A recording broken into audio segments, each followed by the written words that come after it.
Good morning students. स्वागत है आपका इस वीडियो में। तो आइए बच्चों, हम आज पढ़ेंगे बहुव्रीहि समास का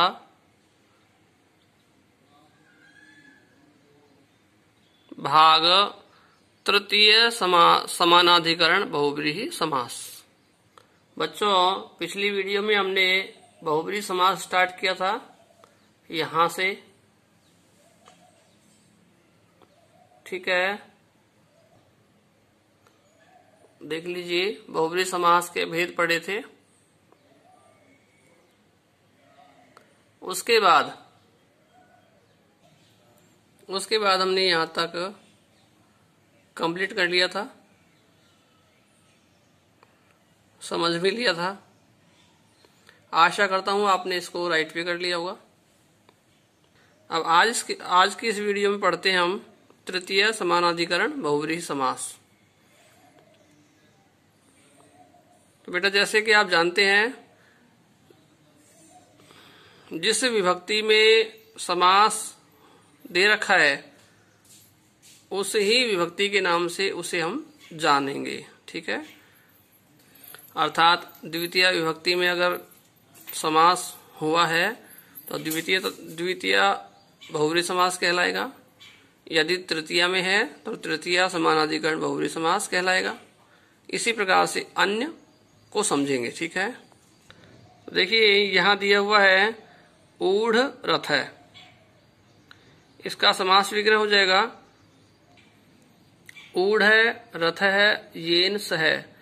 अब यहां देखिए, येन शब्द है, उसमें तृतीय विभक्ति जुड़ी हुई है। अर्थात यह जो एग्जाम्पल है वह तृतीय समानाधिकरण बहुव्रीहि का एग्जाम्पल है, ठीक है।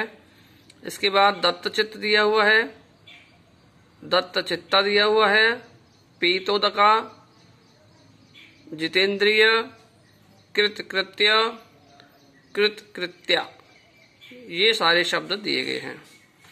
तो इनके यहाँ आपको सामने समास विग्रह दिख रहे हैं। देखिए, दत्तम चित्तम येन सह, दत्तम चित्तम यया सा।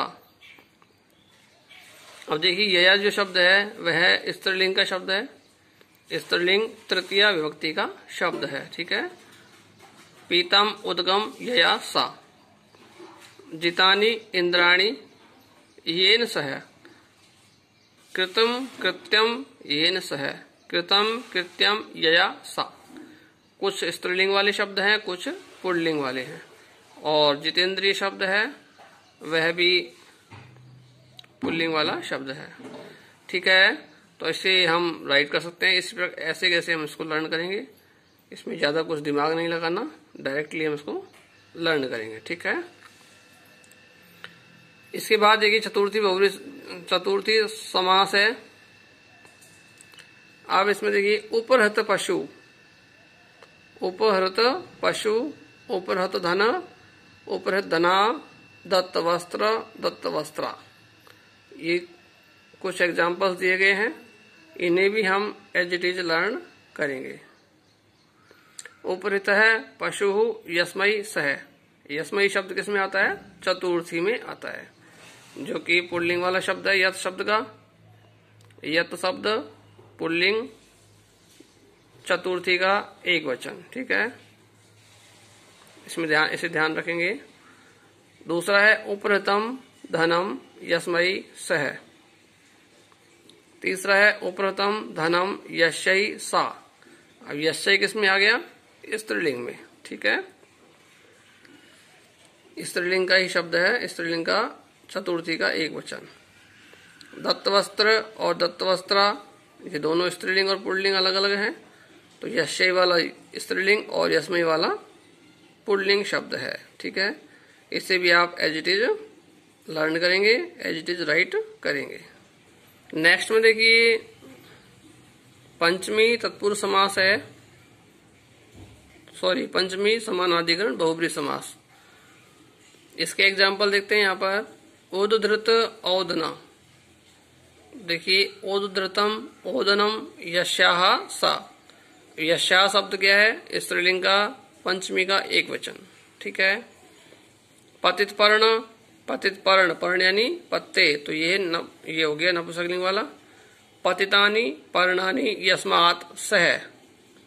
ठीक है। पुल्लिंग में यत् शब्द का होता है यस्मात्, और नपुंसकलिंग में भी यस्मात् ही होता है।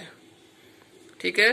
तो इसका समास विग्रह होगा पतितानि पर्णानि यस्मात् सह। नीचे पतित कुसुम दिया हुआ है, कुसुम यानी फूल, तो यहां देखिए कुसुमानी यस्मात् सह बन जाएगा। ठीक है। पतितानि कुसुमानी यस्मात् सह। इसके बाद नेक्स्ट वाला है षष्ठी समानाधिकरण बहुव्रीहि समास।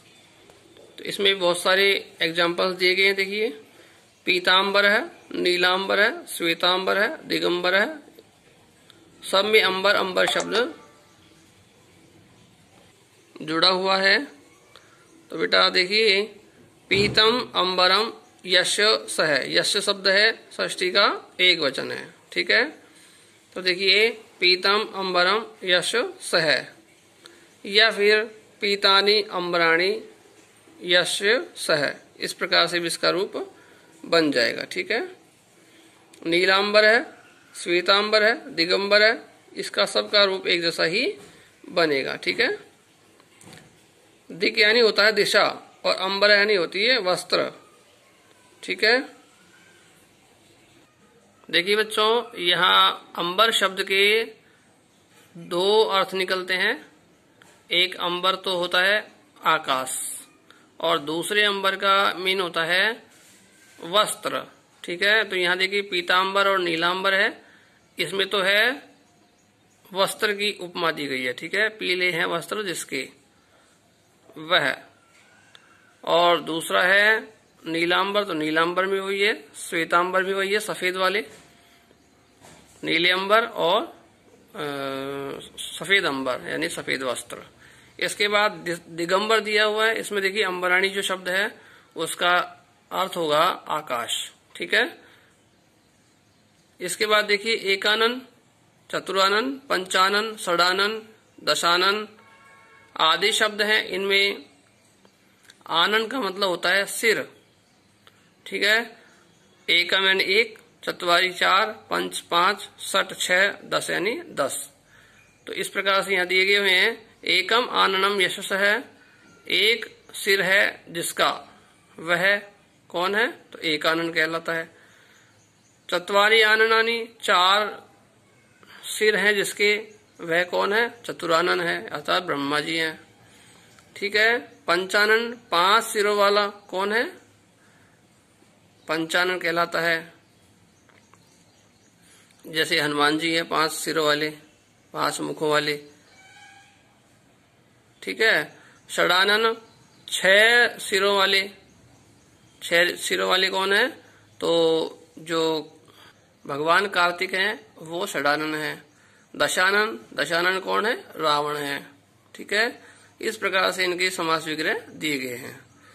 इसके बाद देखिए लंबोदर, लंबा है उदर जिसका, लंबम उदरम यशस है, अर्थात बड़ा पेट किसका है?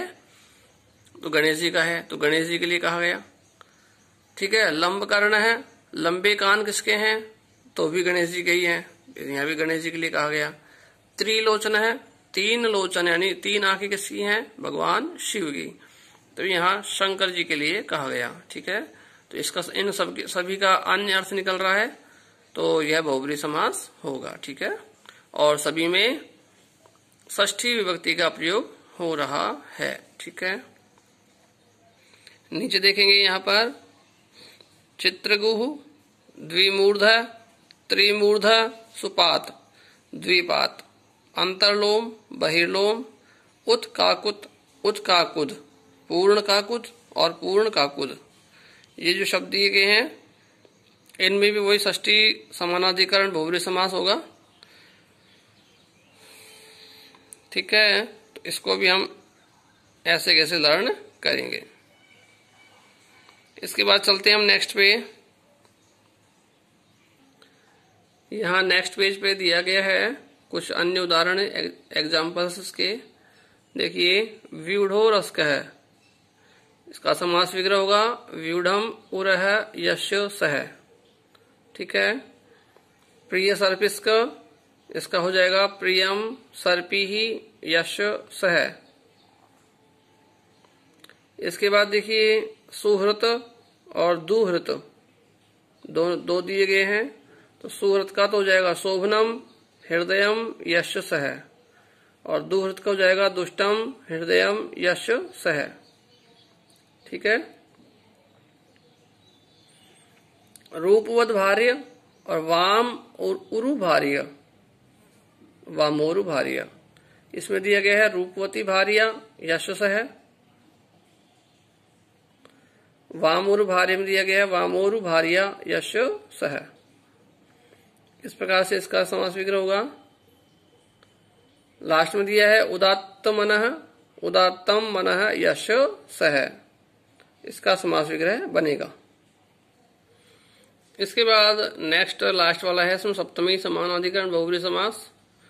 इसमें दिया गया है वीर पुरुषकः, वीर पुरुषक,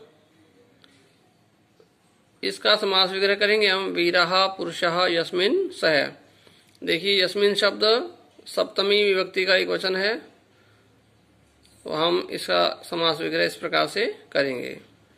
वीर पुरुषः, इसमें भी हम समास विग्रह ऊपर वाले की तरह ही करेंगे, वीराः पुरुषाः यस्मिन् सह। इसके बाद विमलोदका है, तो विमलोदका में दिया गया है विमलम उदकम यस्याम सा, विमलम उदकम यस्याम सा। तो इसे हम इस प्रकार से लर्न करेंगे। इसके बाद आरूढ़ वानर है, आरूढ़ वानर, इसमें दिया गया है आरूढ़ः वानरः यस्मिन् सह। ठीक है। आरूढ़ः वानरः यस्मिन् सह। इसके बाद दिया है विकसित कमलः, इसका आंसर होगा विकसितानि कमलानि यस्मिन् सह, विकसितानि कमलानि यस्मिन् सह। तो आइए बच्चों एक बार इसका दोबारा से मैं आपको इसकी शॉर्ट वो दिखा देता हूँ वीडियो। देखिए यहाँ से बहुब्रीहि समास स्टार्ट है।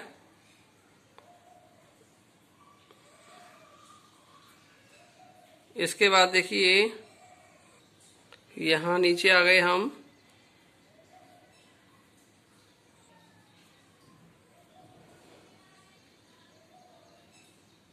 इसके बाद देखिए बेटा यहाँ समानाधिकरण बहुब्रीहि समास और द्वितीय समानाधिकरण बहुब्रीहि समास।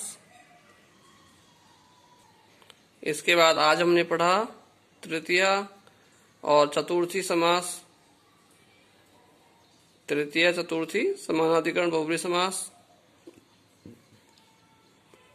इसके बाद यहाँ हमने पढ़ा पंचमी समानाधिकरण बहुब्रीहि समास, षष्ठी समानाधिकरण बहुब्रीहि समास और इनके एग्जाम्पल।